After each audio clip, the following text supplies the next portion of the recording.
ఇక నెక్స్ట్ ప్రోమోలో తులసి బసవరాజుతో మావయ్య మీరు సమస్య పరిష్కరించాలని కదా పిలవాలి అన్నారు, మళ్ళీ ఈ విడాకులు సంతకాలేంటి అని అడుగుతూ ఉంటుంది. వీళ్ళ సమస్యకు విడాకులే శాశ్వత పరిష్కారం అని బసవరాజు అరుస్తూ ఉండగా వీళ్ళు కీర్తికి ఏదో మాయ మాటలు చెప్పి నాకు ద్రోహం చేయాలని చూస్తున్నారు, కీర్తి కీర్తి నా మాట విను అని చెప్పేసి అంటూ హరీష్ లోపలికి వెళ్ళబోతూ ఉండగా రే అని చొక్కా పట్టుకొని హరీష్ ని వెనక్కలాగి ఒక్కసారి చెప్తే అర్థం కాదా నీకు, ఎన్నిసార్లు చెప్పాలరా నీకు అని హరీష్ ని బసవరాజు కొడుతూ ఉండగా అంతలో శ్రీనివాస్ హరీష్ కి బసవరాజ్ కి మధ్యలో వెళ్లి నా కొడుకు మీద చేయెత్తుతావా అని చాలా కోపంగా బసవరాజ్ మీద శ్రీనివాస్ చేయెత్తి ఇక కోపాన్ని తమాయించుకొని ఆగిపోతాడు. దాంతో తులసి షాక్ అవుతూ ఉంటుంది. ఇక బసవరాజు నువ్వు నా మీదకే చేయెత్తుతావంట్రా నిన్ను రే అని శ్రీనివాస్ చొక్క పట్టుకొని బసవరాజు కొట్టపోతూ ఉండగా మావయ్య మావయ్య ఆగండి మావయ్య అని తులసి లక్ష్మి అడ్డుపట్టడానికి ప్రయత్నిస్తూ ఉంటారు.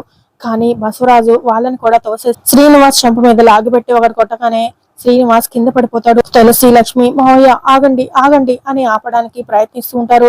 కానీ బసవరాజు చాలా కోపంగా శ్రీనివాస్ మీద కాలేసి తొక్కబోతూ ఉండగా అంతలో అక్కడికి సిద్ధు వచ్చి బసవరాజు కాల్ని శ్రీనివాస్ మీద పడనీయకుండా గట్టిగా పట్టుకుంటూ ఉంటాడు. అయినా కూడా బసవరాజు చాలా కోపంగా శ్రీనివాస్ మీద గట్టిగా అదింపెట్టి కాల్తో తొక్కడానికి ప్రయత్నిస్తూ ఉంటాడు. కానీ సిద్ధు మాత్రం చాలా బలంగా ఆ కాల్ని పట్టుకుంటూ ఉంటాడు.